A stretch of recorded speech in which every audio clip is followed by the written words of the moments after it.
Hello, isang magandang umaga, hapon, gabi sa inyo lahat sa patuloy po na sumusubaybay at nakikinig sa aming stasyong ito. Ito ang EGMI Online Music Radio. Ito ang EGMI na station nyo, na especially sa mga OFW na nanonood. Ay, ito nga po yung aking pong pangako na nung nandun po ako sa Saudi Arabia, ay sabi ko nga po ay magkakaroon tayo ng mga iba pong kakaiba namang pag-i-interview. No? At ngayon nga po ay narito na ako sa Pilipinas. At nandito ako sa bahay ng aking ina. At batid nyo nga po na minsan na nababanggit ko nga po doon yung edad niya. At sinasabi ko nga po na habang nabubuhay ang ating mga magulang, ay lagi natin silang alalahanin at bigyan ng pansin. Lagi na mas mainam na buhay kaysa yung inaalala natin ay mga namayapa na yan.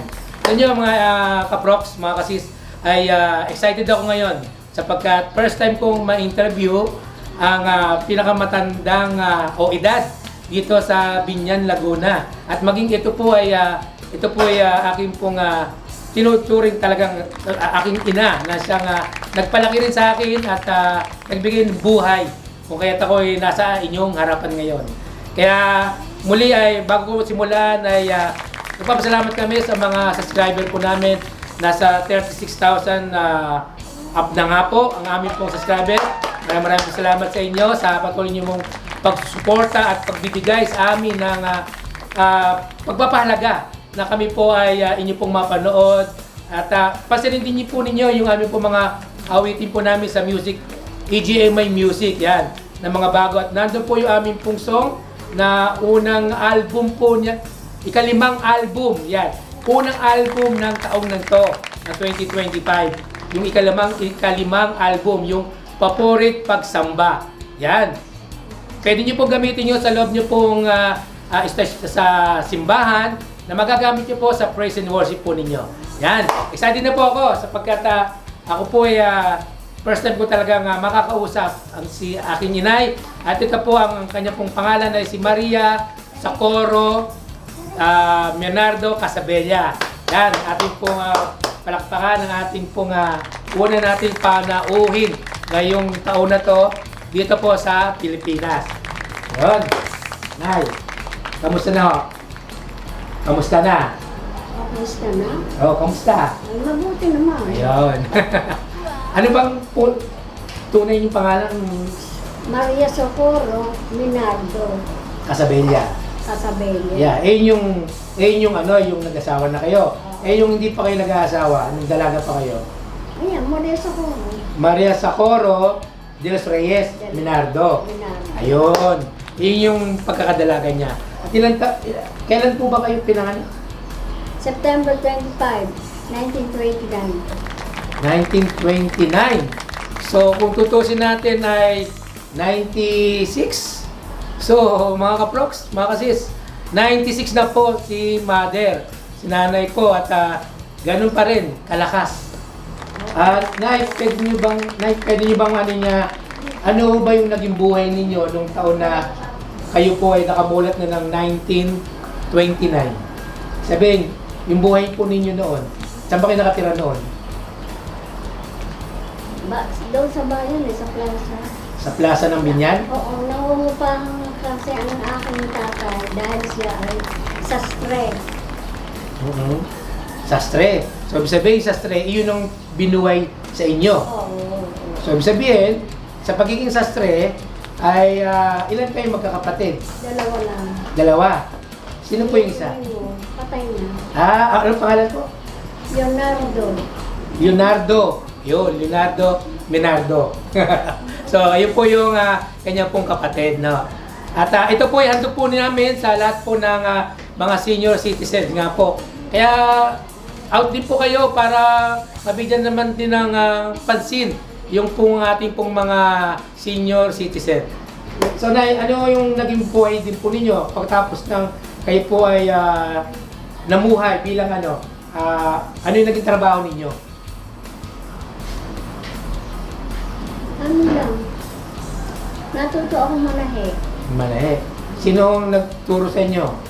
Ay, hindi ko na patanda sino na. Pero Pero magulang ko, bagal na yung talaga. So noon pa, mananahi na. Oo. So yun ang kinagisnan. Yun ang bumuhay sa amin. Oo. So yun ang kinagisnan niyo hanggang sa natutunan niyo na. Oo. Para yun, Nay, yun nga, sabi nga ay natuto kayong manahe. So yun ang ginamit yung pamumuhay nung dalaga kayo. So, paano kayo nagkakilala ni Tatay Ben? Naku po. So paano ba? Yung ba nagkasalubungan na lang ba kayo? O nagkakita kayo sa trabaho? Nagkatrabaho ba kayo? O paano ba? Nagkaano ba kayo sa bingo?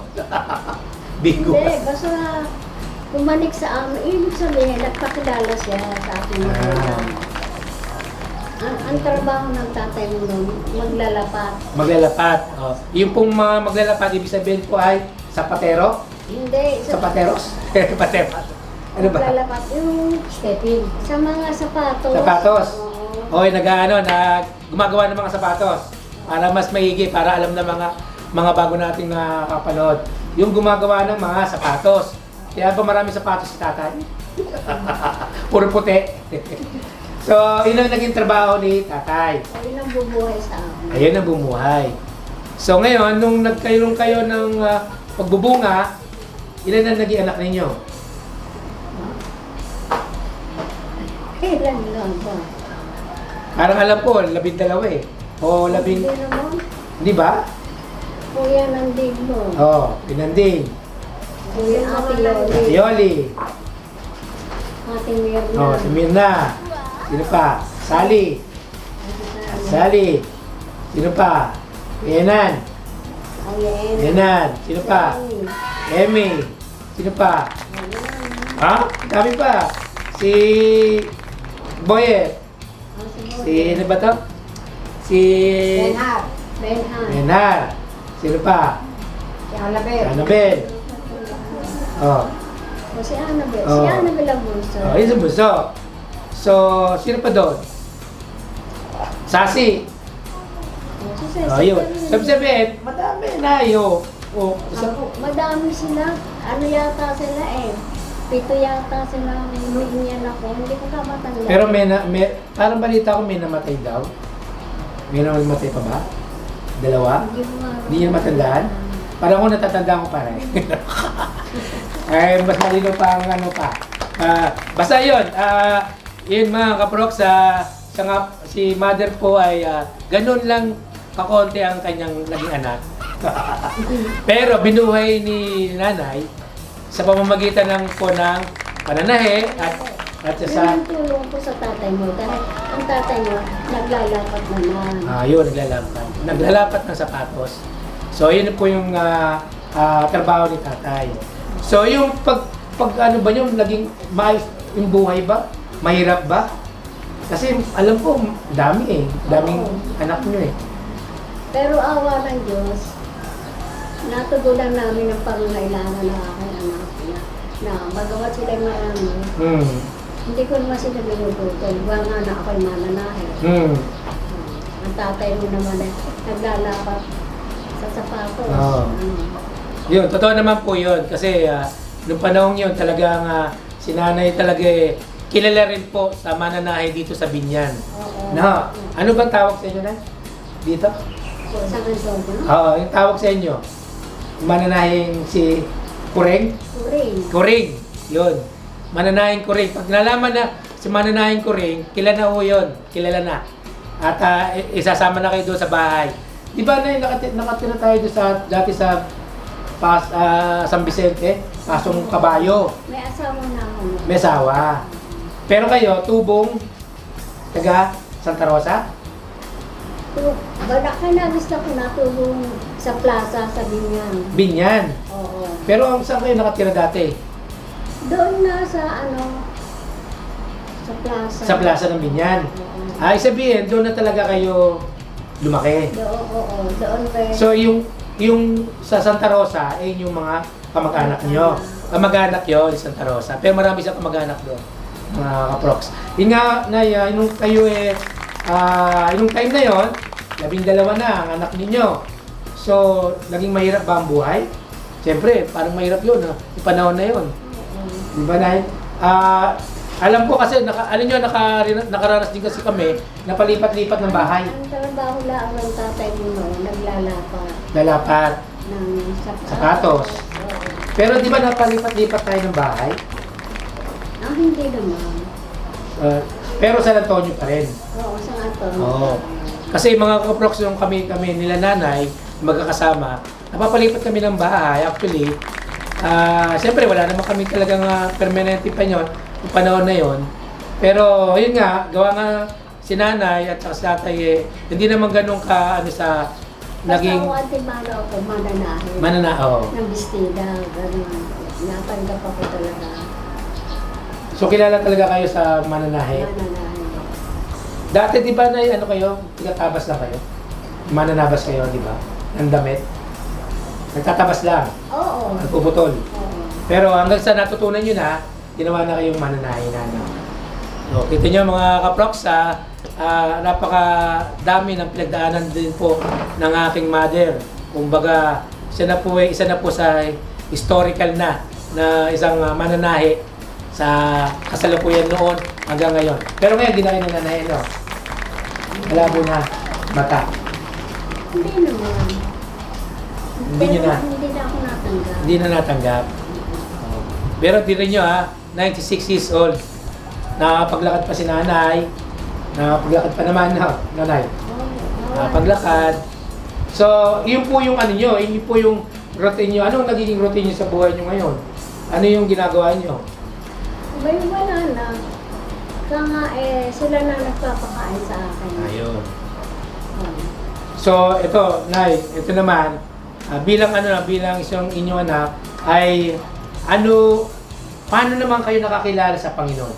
Kasi gusto nung marami ng mga nakakapanood na paano na-divert o paano na-convert yung pananampalataya sa Diyos. Paano ba yun? Paano kayo nakakilala? Sino bang nag-share sa inyo ng gospel? Yun ang hindi ko nga matandaan. Ang alam ko, sino ba sa akin mga Anak. Una mga anak ko, hindi lang maano ko sino. Sila pa nag-akay sa akin. Ayun. Sa ano. O, papaalala ko sa inyo, si Ate Oli. Si Ate Oli. Si Ate Oli at saka yung kanyang pong asawa na si Pastor Army. So, sila po kasi, si Pastor Army, nung panahon na yon ay nag-Saudi. Then, yung pagdating nila dito, pagdating niya, ay dala na niya yung gospel na pinakilala sa kanila. Hindi lang po kay nanay, kundi sa amin din po. Si nanay, si Ate Oli ang nagtiyaga na makakilala sa inyo. Actually, ito nga, sinasabi ko sa inyo mga kaprox, hindi naman ito pinag-uusapan ng reliyon eh. Ang pinag-uusapan nito, yung relasyon mo sa Diyos, hindi reliyon. Wala tayong pinag-uusapang reliyon dito. Pero dahil sa kabutihan ng Diyos, nakilala ni nanay yung tunay na relasyon sa Diyos. Tama ho ba, Nay? Diba? So, sabihin, nung nakilala niyo yon, anong naging buhay ninyo? Dati ba kayong nagmumura? Dati ba kayong hindi magandang lumalabas sa bibig ninyo? Ganun ba dati? Hindi mawawala yun dahil kung ilan yung Likas. naging anak ko, napalasaway. Kaya minsan, Ah. pumubuka sa bibig ko, hindi maganda. Dahil Totoo naman. kaliliitan ako, sunod-sunod sila taon-taon. Ako nanganganak. So, ibig sabihin na nakakapag-salita pa rin kayo na medyo hindi rin Sabagay, wala. Hindi mawawala yun. Hindi nawawala yun. Pero, humingi naman tayo ng tawad sa Diyos, di ba? Oo. Ayun naman. Alam nyo, si nanay kasi, parang, dati, di ba Nay, meron kayong mga kasama na na mga, ano ba tawag doon? Lowless group ba yun? O parang, yung lowless group, yung parang prayer nyo, mga matatanda? Wala na, ano? Hindi ako nasama sila. Dati yata, parang meron kayo yun eh. Wala na rin. Sabihin, kailan lang ang naiwan talaga. So, sabihin, si nanay ko rin talaga, hindi ko lang alam kung si nanay lang bang pinangmatanda ngayon? Sa buong, dito sa Binyang? Sa buong Binyang, dito po sa Binyang, kayo na pinangmatanda, Nay. Kaya dapat yung mga nakakapanog sa inyo, o nakapakinig ngayon, ay, eto siya. siya pinakamatanda dito sa Binyan. Pansinin nyo, ha? Lalo yung mga nanay nyo, lola nyo, eh, lagi nyong pansinin. Mahalin ninyo hanggat nabubuhay. Tama ba, Nay? Kasi, ano pa gagawin mo kung wala na? Sasabihin mo, naiisip mo na lang siya. Eh, eto, nahawakan mo, nakakausap mo. O, di ba? So, ibig sabihin, Malinaw pa isip ko. malinaw pa ang isip ni Nanay. Kaya nga, alam nyo, napakapalad namin. Napakapalad namin, Nay. Kasi, bakit? Nabutan nyo pa yung mga apo-apo eh. Oo. Sabi nga na, sabi ko nga po na dito sa, lagi ko sinasabi dito sa istasyon nito, ay napakapalad namin ng mga apo ninyo. Nabutan pa kayo. Yung iba nga, hindi na nga eh. Bata pa eh, nawawala na, kinukuha na. O, di ba? Bata pa, kinukuha. O, di ba? Pero kayo, still na kayo eh, malakas pa rin. Pero lagi naman kayo nagsisimba, Nay. Nagsisimba. Nagsisimba? Oo naman. Tuwing linggo. Linggo. Ayun. So, yun ang gawin ninyo, mga ano. Ano sikreto ba ni Nanay? Bakit ganun kalakas? Ano sikreto nyo? Oh, simple lang. Kumain. Kumain. Wala naman. Una eh, sa Panginoon ka laging humingi ng kalakasan. Dahil siya ang nagbibigay ng kalakasan. Kaya ako ay nagpapasalamat na miski pa paano, napakakain ko kayo ng babae. Hindi na sa oras dahil sa hirap ng buhay. Ang tatay mo naman naman eh, naglalapat lamang. Kulang at kulang. Kaya kung di ako katulong sa pananahe, kaya lang nagkakaso ang aming budget. Tsaka una sa lahat, wala akong sugal. Hindi ako marunong ng yung Walang bisyo. Nagbisyo, wala ako doon. Hindi kami pinalaki ng aming magulang sa ganong kaparaanan na nakikita ko ang tatay ko ay nagsusugal. Hindi rin. Mapalad nga ako sa magulang ko at wala silang bisyo sugal, wala. So, ano yung ano nyo, Nay? Ano nyo? Diba, ano yung buhay na nakita nyo noon at ano yung buhay ngayon? Mahirap ba mas buhay ngayon o mas madali ang buhay noon? Ano ba yung... Hindi, ang buhay namin noon, kung tutuusan, sasabihin, isang kahit isang tuka, yung bang talagang Kumita. magkakabuhay ka para sa amin, Para sa, magkakapatid. Pero dadalawa kami magkakapatid. Hindi. Sa buhay nyo na ngayon, nung kayo nag-asawa na ni tatay. Sabihin, ano yung buhay, ano ang pagkakaiba ng buhay nyo noon at sa buhay ng mga nakita nyo ngayon? Yung mga nakita nyo paligid sa ibang pamilya ngayon, mahirap ba? Mas mahirap ngayon, no? O mas mahirap noon? Hindi rin. Parehas Nasa lang? naghahawak din. Okay. Kasi merong magulang na matakam sa sugal. Wala naman kami noon na sugal na magamat nagsusugal ang tatay mo. Ganun na lamang. Pero hindi kami yung katulad ang ibang magulang na mag-asawa na yun kung na nasa sugalan. Saka hindi ko pinangarap yung sugal. Hindi. Basta ako, talagang sa bahay lang ako. Sa mga anak ko, nakatuon ng aking tulong sa mga anak. So, ibig sabihin, yung ginagawa nyo noon, ay ito yung nabubunga ngayon. Dahil kayo noon, hindi naman kayo gumagawa ng mga, ayun, ibig sabihin, bisyo, wala kang bisyo, wala naman kayong ginagawang... Wala akong bisyo ng sugal. Wala sa akin yan. Ang sa akin maghanap buhay, buhay ng mga anak ko. So ano yung pinakasikreto nyo? Bakit mahaba ang yung buhay? Hanggang ngayon, buhay Yan na ang kayo. hindi ko masasabi. Ang Panginoon na nakakaalam sa akin. Basta ako, pagkagising sa umaga, bagong matulog, salamat sa iyo, Panginoon, sa buhay at kalakasan. pagkakakaloob mo sa akin sa araw na ito, ingatan mo po ako sa akin. Pagpaparat pa rito sa aming tahanan. Yun lang aking idinadasal. Huwag niyo po akong iiwanan, aking ama. Yun lamang. Ayun. So, yun ang sikreto ni Nanay Corinne, yung kanyang relasyon o prayer. Huwag kang makakalimot sa Panginoon. Dahil yan ang ating buhay. Pero may hindi kumain ng gulay. Ha? Mga gulay. Oo, yung ano. Kaya siguro mahaba buhay ninyo. Mahaba gulay. Okay, Nay. Yun nga, nabanggit nyo na sa akin, yung bilang isang Kristiyano na. Isabel, pananampalataya nyo, no? Malaki ba talaga yung pagbabago ninyo since nung kayo ay naging Kristiyano? Nung dati kayo hindi Kristiyano, ay naging Kristiyano ngayon, mas malaki ang diferensya? Malaki, no? Pero di ba, ano kayo, dati naman, ako nga, naisasama nyo nga doon, nagsisimba sa mga malalaking simbahan, di ba? Doon sa Landayan. Oh, di ba? Gano'n. Walang sapi ng paa, naglalakad tayo.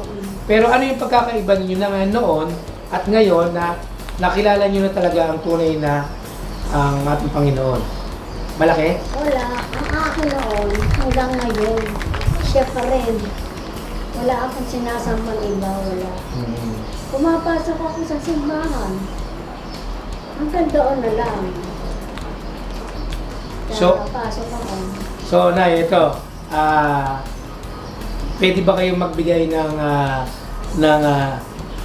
maiksing advice sa mga nanonood natin ngayon katulad nyo na tumagal kayo ng ganyang edad? Huwag kang makakalimot sa Panginoon dahil siya ang nagbigay sa atin ng buhay. Huwag kang makakalimot sa Kanya. Maski, siyempre, dumadaan sa isang pamilya yung paghihirap. Huwag mo siyang kalilimutan. Pagsubok. Mga pagsubok, no? Dahil pagsubok din yun yung halimbawa ito hirap sa buhay. Dumadaan kami ng gano'n ng tatay mo. Ilang ba naging anak ko, hindi ko na matandaan. Ay, ibig sabihin, nakakaraos kami. Magamat ang tatay mo talagang nagsusugal, hindi maiayanis yun sa lalaki yung magsugal. Pero ako wala akong bisyo. At ang alam, Hindi ako manahe. at alam ko na dati nung nagagatas din kayo, no? Di ba? Ano? Gatas. Minom ng gatas. Oo. O, di ba? Parang ngayon yun na-develop. Yung sabihin, nakuha niyo yung sustansya nung bata-bata kayo, nagagatas kayo, di ba? So, mahalaga talaga na alagaan din ng katawan. Oo. Diba? Hindi lang mga kaproks yung relasyon natin sa Diyos, yung ating pinag-uusapan dito, kundi yung ating ding katawan. Kailangan inaalagaan din natin, natutulog tayo ng tamang oras, tama ho na, natutulog tayo at kumakain tayo ng tama. Isa pa, wala akong sugal. O, yun. Hindi ko pinangarap ang magsugal. Walang sugal. Walang sugal, ha? Tatay ko, ang asawa ko nagsusugal yan. Oh. Pero hindi ako naaakay ng kami dalawa magsusugal. Ayun. So, yun mga kaproks, ha? Natandaan nyo, wala dapat sugal. Kasi pag nagsugal ka, mapupuyat ka. So, ibig sabihin yun. Matatalpog ka. Hanggang meron kang dudukutin Oo nga. Natatalo ka. Meron kang dudukutin. Wala ako noon. Tama naman. Wala ako noong sugal. So, ngayon, si tatay ay nasa piling na nating Panginoon, no? So, nagpapasalamat tayo sapagkat ilang taon ba nung ilang taon ba si tatay nung namayapa na? 74 yata siya, 74 yata. 74 na taon. Tanong mo sa mga ate mo. 74 yata siya. So, medyo, hindi, yung edad niya. Yung edad, 71. O, 71 po siya namatay. Ngayon, ilang taon na bang pagitan? Ngayon, si nanay ay 96 na. September 25. Tama? 1995. 1929. 1929. Ayan. So, ano, tusin ko, ano? September 25, 1929. Yan. Oh, so matagal na, September 25, 1929. So ngayon, magna 96 na. Ewan ko. Tama ba? 97, Bob Hindi 97? ko na tinatandaan. 96. Tama, 96. Oh, yun. Natandaan na natin. Ngayon, ito naman ang gusto naming gusto ko na magbigay kayo ng advice sa mga bata. Sa mga bata naman. Siyempre, mga ngayon, mga henerasyon. So, ano pwede nyo may bigay na Ano ko advice? sa iyo, ang mga bata ngayon, hindi tumatanggap ng kabutihan. Oo, talagang hindi tumatanggap sila. Paano hindi kabutihan? Sige po, Nay. Sabihin nyo, ano yung advice nyo na pwede nyo pang ma-share sa kanila? Halimbawa, parang meron kayong pinagsasabihan. Ano yung pwede nyo sabihin sa ating mga nanonood na bata ngayon? Alam niyo naman ay, di ba? Ngayon nga, mga namamatay, bata pa eh. Di ba? Ngayon, ano yung pwede nyong i-share sa kanila? About yan. Una sa lahat, mahalin niyo ang inyong mga magulang. Yes. Yung, Okay. Totoo yun, nasa Biblia yun, ha? Kung ikaw at saka kung ikaw halimbawa, meron kang hanap buhay, panindigan mo yung panghawakan mo yung hanap buhay mo yun na halimbawa, bumubuhay ng iyong pamilya kung kayo may pamilya na. Tama. Yun. Huwag mong hakaluan ng bisyo. Pag ang hanap buhay mo, hinaluan mo ng bisyo, wala din. Wala kang iuwi na sa pamilya mo eh. Tama. Gutom ang aabutin ng iyong mga anak pag Yun. ikay may bisyo. Dahil pag kayo may bisyo, ang unahin ay bisyo eh, hindi yung pagpapakain sa mga anak. Marami akong nakikita ng ganun. Yun. Merong binibisyo. Pero makita mo mga anak nang dilimahin. Totoo yun. Okay na, totoo yun. Totoo yun, mga kabroks. Yung sinasabi ni nanay ay talagang naway tumagos sa inyong puso yun. Kasi totoo naman yung sinasabi, Nay, ngayon, nagbigay po kayo ng konting advice sa mga henerasyon ngayon. Pwede niyo po bang ipag-pray sila para sa kanila pong maiksing prayer lang para sa mga henerasyon ngayon? Alam ko naman, nagpipray kayo eh. Okay. Mag-pray niyo po sila, yung mga kabataan ngayon, na maging babae, buti, parang gano'n. Una sa lahat, mahalin niyo ang inyong mga magulang. Dahil yan ang siyang nagpalaki sa inyo. Mahalin niyo, huwag niyo tudulutan ng sama ng loob ang inyong mga magulang. At saka, huwag niyo hahaluan ng sugal. Yan ang hindi maganda. Ang sugal at tumatalbog. Kung ikaw merong konting pinanghahawakan, pag natuto ng magsugal, wala din. Awa-awa ang pamilya na ang magulang ay magsusugal. Yun. Salamat sa inyong pagbibigay ng advice at sa inyong pag-share ng inyong buhay. Although, alam niyo mga kaproks, marami pa akong gustong itanong kay nanay, but limitado lang po kasi yung ating time at mas maigi po yung direct to the point na po ang aming pong pinag-uusapan. At alam niyo naman po na si nanay ay sa gantong edad ay kailangan din naman niya na yung lagi siyang nandun yung pagpapaalaga, inaalagaan. Alagaan mo ang katawan mo. Dahil ang Diyos ang nagbibigay sa iyo ng buhay. Siya ang may hawak.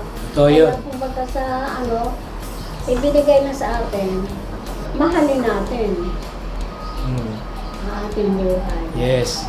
Sabi nga, kapag minahal mo ang iyong magulang, hahaba ang iyong buhay. Totoo yun. Kaya hanggat buhay ang iyong magulang, o lola, o lolo, o magulang mo, ay mahalin mo, pansinin mo.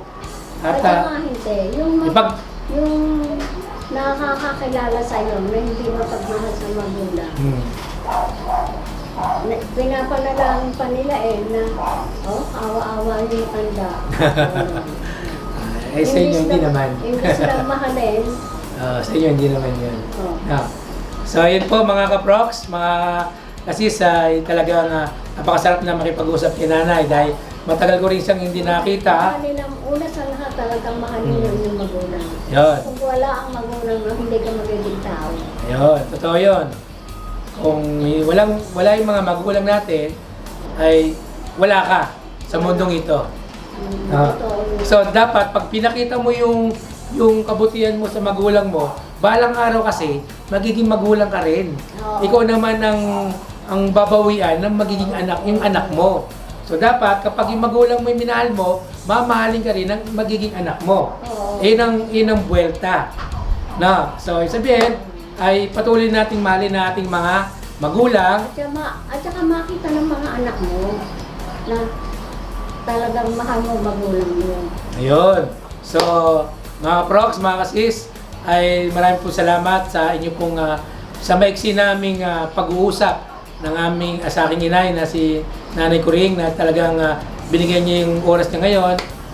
Dapat mga oras nito namamahinga siya pero binigyan niya yung time niya. At hingin natin siya ng isang panalangin. Nay, pwede kayong hingin namin isang panalangin. Manalangin tayo. Closing, parang ganyan. Manalangin. Para sa lahat. Pwede kayong manalangin.